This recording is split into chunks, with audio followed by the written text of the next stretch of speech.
ఏ చట్టం యొక్క పనితీరును జడ్జి చేయాలన్నా సరే 17 సంవత్సరాల కాలం అనేది చిన్న కాలం అయితే కాదు. 17 ఏళ్లలో ఒక చట్టం పనితీరుని మనం పూర్తి స్థాయిలో విశ్లేషణ చేయొచ్చు. అటువంటి ఒక చట్టమే సమాచార హక్కు చట్టం, రైట్ టు ఇన్ఫర్మేషన్. ఈ యాక్ట్ మనకి అక్టోబర్ 12, 2005 నుంచి ఇంప్లిమెంటేషన్లోకి వచ్చింది. ఇప్పటికి ఇది 17 సంవత్సరాల కాలం పూర్తి చేసుకుంది. రైట్ టు ఇన్ఫర్మేషన్ మనకి ఒక హక్కుగా వచ్చిందే కానీ నిజంగా పౌరులందరూ కూడా స్వేచ్ఛను అనుభవిస్తున్నారు అనేది ఫస్ట్ క్వశ్చన్. దీని చరిత్ర ఒకసారి చూద్దాం. మహాత్మా గాంధీ గారు ఒక మాట అన్నారు, real Swaraj does not mean acquisition of authority by few but acquisition of capacity by many to resist the authority when it is misused. అంటే నిజమైన స్వరాజ్యం అంటే కొంతమంది చేతికి అధికారం వచ్చినప్పుడు కాదు, ఆ అధికారం దుర్వినియోగం అయితే ప్రశ్నించే శక్తి ప్రజలందరి చేతికి వచ్చినప్పుడే నిజమైన స్వరాజ్యం వచ్చినట్టు లెక్క అని చెప్పి ఆయన చెప్పారు. Right to information is a citizens quest to right to know. సమాచారం అనేది ఒక ఆయుధం, సమాచారం అనేది ఒక విప్లవం, సమాచారం అనేది ఒక చేంజ్, ఒక మార్పు తీసుకొచ్చే ఒక ఇంజిన్ లాంటిది. అటువంటి సమాచారం అనేది ప్రజలకు కావాలి. ఎందుకంటే ప్రజాస్వామ్యంలో citizen should be active participants rather than passive recipients. ప్రజలకి ప్రభుత్వానికి మధ్య ఉన్న సంబంధం నమ్మకం.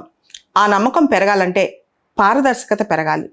ఆ పారదర్శకత పెరిగితేనే డెమోక్రసీ అనేది వైబ్రెంట్గా, ఫంక్షనింగ్గా, ఇంక్లూజివ్గా ఉంటుంది. అంటే ఆ డెమోక్రసీ అనేది సమ్మిళితంగా ఉంటుంది, దాంతోపాటు పనిచేస్తూ ఉంటుంది, అది ప్రజల కోసమే అన్నట్టు ఉంటుంది అనమాట. సో దానికోసమే మనం సమాచార హక్కు చట్టం తీసుకొచ్చాం. భారతదేశానికి 1947లో స్వతంత్రం వచ్చిన సమాచారం ఒక చట్టబద్ధమైన హక్కు కావడానికి మాత్రం మనకి 2005 సంవత్సరం దాకా పట్టిందనమాట. అది కూడా కిసాన్ మజ్దూర్ శక్తి సంఘటన అనే ఒక ఎన్జిఓ, మనందరికీ తెలుసు, చాలా ఫేమస్ యాక్టివిస్ట్ అరుణారాయ్, ఆవిడ ఇంకొంతమంది యాక్టివిస్టులు కలిసి ఈ సమాచార హక్కు చట్టం కోసం పోరాడారు. స్కాండినేవియన్ దేశాల్లో దాదాపు ఒక శతాబ్ద కాలం క్రితమే సమాచార హక్కు అనేది చట్టబద్ధంగా ఉన్న భారతదేశంలో కలోనియల్ లెగసీ ఇప్పటికీ కంటిన్యూ అవుతుంది. అదే అఫీషియల్ సీక్రెట్స్ యాక్ట్ 1923, అధికార రహస్యాల చట్టం. ఆ చట్టం ఇప్పుడు ఆర్టీఐ యాక్ట్ వచ్చిన తర్వాత దానిలో కొన్ని ప్రొవిజన్స్ రిపీల్ చేశారు. పూర్తిగా అఫీషియల్ సీక్రెట్స్ యాక్ట్ ఇంకా రిపీల్ చేయలేదు, ఇంకా కూడా మనకి అఫీషియల్ సీక్రెట్స్ యాక్ట్ ఉందన్నమాట. సో సమాచార హక్కు చట్టానికి విషయానికి వస్తే ఈ మధ్య దాని గురించి కొన్ని సవాళ్ళు, కొన్ని ఛాలెంజెస్ కనిపిస్తున్నాయన్నమాట. ముఖ్యంగా ఈ 17 సంవత్సరాల కాలంలో చూసుకుంటే మేజర్ సవాలు మొన్న వచ్చిన డేటా ప్రకారం కూడా దేశవ్యాప్తంగా ఉన్న 26 సమాచార కమిషన్లో దాదాపు 3,15,000 కేసులు పెండింగ్లో ఉన్నాయి. 3 లక్షల కేసులు పెండింగ్లో ఉన్నాయంటే ఒకసారి ఆలోచించండి. 2019 విషయానికి వస్తే దేశవ్యాప్తంగా 24 సమాచార కమిషన్ల ఇన్ఫర్మేషన్ కమిషన్స్లో 2,18,347 అపీల్స్, పిటిషన్స్ పెండింగ్లో ఉన్నాయి, కంప్లైంట్స్ అనమాట. 2020 సంవత్సరానికి కాను దాదాపు 2,33,384 కంప్లైంట్స్ పెండింగ్లో ఉన్నాయి. సో ఇవన్నీ కూడా ఒక డేటా ప్రకారమే. ఈ డేటా ఒక రిపోర్టు సతారక్ నాగరిక్ సంఘటన్ అనే ఒక సంస్థ ఈ డేటా సేకరించి మనకు చెప్తుంది అనమాట. దాంతోపాటు ఎక్కువగా పెండింగ్ కేసులు అనేవి మహారాష్ట్రలో ఉన్నాయి. 99,722 కేసులు మహారాష్ట్ర ఇన్ఫర్మేషన్ కమిషన్లో. తర్వాత ఉత్తరప్రదేశ్ ఇన్ఫర్మేషన్ కమిషన్లో 44,482 కేసులు, కర్ణాటక కమిషన్లో 30,358 కేసులు. ఇలా ఇన్ఫర్మేషన్ కమిషన్స్లో రాష్ట్రాల వారీగా చూస్తే మహారాష్ట్ర, ఉత్తరప్రదేశ్, కర్ణాటక ఇట్లా చాలా కేసులు పెండింగ్లో ఉన్నాయి. సో కేంద్రంలో సెంట్రల్ ఇన్ఫర్మేషన్ కమిషన్లో పెండింగ్ కేసులు చూస్తే దాదాపు 26,724 కేసులు పెండింగ్లో ఉన్నాయి. సో కేరళలో 5,000 కేసులు బ్యాక్లాగ్ పెండింగ్లో ఉన్నాయి అనమాట, పెండింగ్ కంప్లైంట్స్ అనమాట. సో దేశవ్యాప్తంగా చూసుకుంటే కొన్ని సమాచార కమిషన్లు అసలు పనే చేయట్లేదు. జార్ఖండ్, త్రిపురలో కమిషన్లే పనిచేయట్లేదు అంటే స్టేట్ లెవెల్ ఇన్ఫర్మేషన్ కమిషన్స్. తర్వాత జార్ఖండ్లో 29 నెలల నుంచి, త్రిపురలో 17 నెలల నుంచి కమిషన్లు మూసేసి ఉన్నాయి, ఆల్మోస్ట్ డిఫంక్ట్ అయిపోయినాయి అనమాట. మణిపూర్, తెలంగాణ, వెస్ట్ బెంగాల్, ఆంధ్రప్రదేశ్లో చాలా స్టాఫ్ లోపం ఉంది. దాని తర్వాత మనం వేరే రకరకాల ప్లేసెస్ చూసుకుంటే కనుక సమాచార హక్కు అనేది పూర్తి స్థాయిలో ప్రజలకు అందుబాటులో కూడా లేదనమాట. సో ఓవరాల్గా చూసుకుంటే ఉమెన్ రిప్రజెంటేషన్ అనేది మొత్తం కమిషన్స్లో 5% కూడా లేరంట. మహిళా రిప్రజెంటేషన్ అనేది చాలా చోట్ల స్టాఫ్ కొరత, చాలా చోట్ల చీఫ్ కొరత, ఇలా రకరకాల కొరతలు ఉన్నాయి. అయితే సమాచార హక్కు చట్టంలో ఉన్న ఇంపార్టెంట్ ప్రొవిజన్స్ ఏంటి, దాన్ని మనం ఎలా వాడుకోలేకపోతున్నాం ఒకసారి చూద్దాం. సమాచార హక్కు చట్టంలో సెక్షన్ 4 ప్రకారం suo motu declaration of information. Suo motu అంటే ఏ గవర్నమెంట్ ఆఫీసుకు ఆ గవర్నమెంట్ తనకే తన ఇన్ఫర్మేషన్ డిక్లేర్ చేయాలి. రాజస్థాన్ ప్రభుత్వం దీనికి సంబంధించి జన సూచన పోర్టల్ అనే ఒక పోర్టల్ కూడా స్పెసిఫిక్గా తీసుకొచ్చింది. ఆటోమేటిక్గా ఇన్ఫర్మేషన్ అన్ని డిపార్ట్మెంట్స్ తీసుకురావాలని. ఈ రాజస్థాన్ ప్రభుత్వం జన సూచన పోర్టల్ని అన్ని రాష్ట్ర ప్రభుత్వాలు తీసుకోవాలని అనుకుంటున్నా కానీ పూర్తి స్థాయిలో అది ఇంప్లిమెంట్ అవ్వట్లేదు. దాంతోపాటు సమాచార హక్కు చట్టంలో సెక్షన్ 8 ప్రకారం చాలా ఇన్ఫర్మేషన్ సమాచార హక్కు చట్టం పరిధిలోకి రాదు.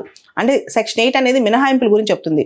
Defence, atomic energy, cabinet notings కానీ, జ్యుడిషియల్ ఇంపార్టెంట్ ప్రొనౌన్స్మెంట్స్లో జ్యుడిషియరీ క్లాసిఫైడ్ ఉంచమన్నా కానీ ఏదైతే సీక్రెట్గా ఉంటాయో అట్లాంటివి బయటికి రాకూడదు, అవి సమాచార హక్కు చట్టంలో ఇవ్వకూడదు అనమాట. సో ఇవి కూడా మినహాయింపులు ఉన్నాయి. దాంతోపాటు సమాచార హక్కు చట్టం కోసం పోరాడే యోధులు, విజిల్ బ్లోయర్స్ అంటాము లేదా ఇన్ఫర్మేషన్ వారియర్స్ అంటాము, వీళ్ళకి థ్రెట్ ఉంది. చాలామంది అమిత్ జత్వా, షష్లా మసూద్ ఇట్లా చాలామందిని కోర్టు హాల్లో చంపేయటం, కోర్టు ఆవరణలో లేదా బయటకు వచ్చినప్పుడు చంపేయటం, వాళ్ళకి సరైన ప్రొటెక్షన్ కూడా లేదు. తర్వాత సమాచార చట్టం ఇంకొక ప్రాబ్లం. దాదాపు 80% పైన సమాచార హక్కు పిటిషన్లు పట్టణాల నుంచి వెళ్తున్నాయి, పల్లెటూళ్ళ నుంచి వెళ్ళట్లేదు. గ్రామ స్థాయిలోకి ఇది ఇంకా రీచ్ అవ్వలేదన్నమాట. తర్వాత మొత్తం మీద సమాచార హక్కు చట్టంలో ఎక్కువ మంది పిటిషన్ వేసే వాళ్ళు 8% మాత్రమే ఉమెన్ ఉన్నారు, మిగతా అందరూ మేల్సే అనమాట. అండ్ చాలామంది రిపిటేటివ్ ఇన్ఫర్మేషన్ వారియర్స్, అంటే ఇన్ఫర్మేషన్ అనేది ఒక ప్రొఫెషన్ లాగా అయిపోయింది, రైట్ టు ఇన్ఫర్మేషన్ యాక్టివిజం అనేది. సో దీనికి సంబంధించి former chief justice of India S A Bobde ఒక మాట అన్నారు, ఇన్ఫర్మేషన్ యాక్టివిస్టులు మేమని చెప్పి విజిటింగ్ కార్డులు కొట్టించుకుంటున్నారు, ఇది ఒక ప్రొఫెషన్ అయిపోయింది. కొన్ని సందర్భాల్లో ఇన్ఫర్మేషన్ యాక్టివిస్టులు బ్లాక్మెయిల్ చేస్తున్నారనమాట. దాని తర్వాత దీనికి సంబంధించి ఇంకొక ముఖ్యమైన అంశం, చాలా సందర్భాల్లో గవర్నమెంట్లో కావాల్సినంత ఇన్ఫర్మేషన్ కూడా దొరకట్లేదు. చాలా వరకు 90% ఆఫ్ ద ఇన్ఫర్మేషన్ ఇచ్చేదంతా కూడా అంబిగ్యూస్. అంటే ఒక అప్లికేషన్ నువ్వు పెట్టావు, వాళ్ళు తప్పక 30 రోజులు ఇన్ఫర్మేషన్ ఇవ్వాలి. ఇన్ఫర్మేషన్ ఇచ్చేటప్పుడు అంత ఇన్ఫర్మేషన్ దొరకనప్పుడు, ఇన్ఫర్మేషన్ ఇవ్వటం ఇష్టం లేనప్పుడు అంబిగ్యూస్గా ఇస్తారు, డిస్పోజ్ చేయాలి. సో ఆ టైంలో వీళ్ళు ఏం చేయాలి, తప్పుడు ఇన్ఫర్మేషన్ వచ్చినా, ఇన్ఫర్మేషన్ సరిగ్గా రాకపోయినా వీళ్ళు స్టేట్ ఇన్ఫర్మేషన్ కమిషన్కో సెంట్రల్ ఇన్ఫర్మేషన్ కమిషన్కో వీళ్ళు కంప్లైంట్స్ రాస్తారు, పిటిషన్స్ రాస్తారు. ఫస్ట్ హీరింగ్ రావడానికి చాలా కమిషన్లో సంవత్సరం పడుతుందంట. ఆ పిటిషన్ ఫస్ట్ హీరింగ్ రావడానికి సంవత్సరం పడుతుంది. ఇంకా ఆఫీసరు రిటైర్ అయిపోతాడు, ఈ వ్యక్తి ఎవరైతే యాక్టివిస్ట్లో ఉన్నాడో వాళ్ళు రిటైర్ అయిపోతారు, చివరికి ఆ ఇన్ఫర్మేషన్ అనేది రావట్లేదు, యాక్ట్ కాస్త డైల్యూట్ అయిపోతుంది అనమాట. కొన్ని సందర్భాల్లో ఇన్ఫర్మేషన్ వారియర్స్ కూడా అదొక ప్రొఫెషన్ లాగా తీసుకుని గవర్నమెంట్ ఆఫీసర్స్ని బ్లాక్మెయిల్ చేయటం. అండ్ గవర్నమెంట్ ఆఫీసర్స్కి స్ట్రెంత్ పెరగల, రైట్ ఇన్ఫర్మేషన్ యాక్ట్ వచ్చిన తర్వాత ఉన్న ఆఫీసర్స్నే కొంతమంది పిఐఓగా, ఏపీఐఓగా డిపార్ట్మెంట్లో డిజిగ్నేట్ చేస్తున్నారు. Public information officer, assistant public information officer. చాలా సందర్భాల్లో వీళ్ళకి ఆల్రెడీ ఓవర్ బర్డెన్ అయిన ఉన్న వీళ్ళు ఇంకా ఇన్ఫర్మేషన్ ఇవ్వడానికి కష్టపడుతున్నారు అనమాట. కొన్నిసార్లు ఫ్రివిలస్ ఇన్ఫర్మేషన్ పిటిషన్స్, అసలు వాళ్ళు ఏం అడుగుతున్నారో తెలియదు, ఎట్లా అడుగుతున్నారో తెలియదు, చాలా ఫ్రివిలస్గా ఉంటాయి అన్నమాట. కొన్నిసార్లు రిపిటేటివ్ ఇన్ఫర్మేషన్ పిటిషన్స్, కొన్నిసార్లు ఆఫీసర్ మీద పగ తీర్చుకోవడానికి కొంతమంది మంచి చేద్దామనే ఆఫీసర్లు కూడా ఇన్ఫర్మేషన్ పిటిషన్లకి వాళ్ళకి వచ్చే బ్లాక్మెయిల్స్కి భయపడి చాలా సందర్భాల్లో మంచి చేయడం కూడా ఆపేశారు. వాళ్ళు కూడా స్ట్రిక్ట్గా రూల్ ఫాలో అవుతున్నారన్నమాట. So right to information act, whistle blowers act, citizen charter ఇవన్నీ కలుపుకుని బ్యాలెన్స్గా వెళ్ళాలి. At the same time information చట్టాలు కానీ, విజిల్ బ్లోయర్ చట్టాలు కానీ గవర్నమెంట్ ఆఫీసర్స్ని, బ్యూరోక్రసీని రివెంజ్ తీర్చుకోవడానికో వాళ్ళపైన పంతం పట్టడానికో కాదు, ఇవి ప్రజల కోసం. సిటిజన్ సెంట్రిక్ అడ్మినిస్ట్రేషన్, అందరి టార్గెట్ సిటిజన్ సెంట్రిక్ అడ్మినిస్ట్రేషనే, సిటిజన్ అవేర్నెస్సే అండ్ ట్రాన్స్పరెన్సీ కోసమే. ట్రాన్స్పరెన్సీ ఎప్పుడైతే పెరుగుద్దో అప్పుడు కరప్షన్ తగ్గుద్ది. కానీ చాలా సందర్భాల్లో చాలామంది ఇప్పుడు బ్యూరోక్రసీలో ఉండటానికి, బ్యూరోక్రాట్గా కంటిన్యూ అవడానికి కూడా భయపడుతున్నారు ఈ చట్టాల వల్ల. ఎందుకంటే చట్టాలు మిస్యూజ్ కూడా అవుతున్నాయి. కొన్నిసార్లు ఎగ్జాక్ట్గా రూల్ ఫాలో అయితే మనం మంచి చేయలేం. ప్రజల కోసం కొన్నిసార్లు ఒక రూల్ పక్కన పెట్టాల్సి వస్తుంది. అలా చేయాల్సి వచ్చినప్పుడు కూడా రైట్ ఇన్ఫర్మేషన్కి, విజిల్ బ్లోయింగ్కి అందరూ భయపడుతున్నారు అనమాట. విజిల్ బ్లోయర్స్ అందరూ మంచోళ్ళని, గవర్నమెంట్ ఆఫీసర్స్ అందరూ చెడ్డోళ్ళని కాదు అక్కడ.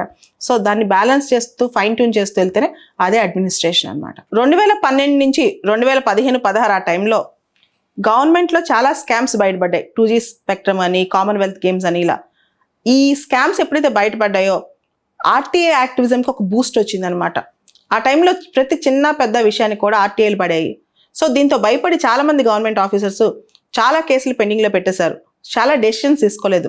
ఇన్ఫ్యాక్ట్ ఆ పీరియడ్లో పాలసీ పెరాలసిస్ వచ్చిందేమోనని చెప్పి, అంటే అసలు గవర్నమెంట్ ఇంప్లిమెంటేషన్ కానీ పాలసీస్లో కానీ ఎటువంటి ముందుకు జరగలేదన్నమాట. దాంతో మొత్తం స్తబ్దంలా అయిపోయింది. ఈ పీరియడ్ని నేను కూడా విట్నెస్ చేశాను కొంతకాలం గవర్నమెంట్లో ఉండి.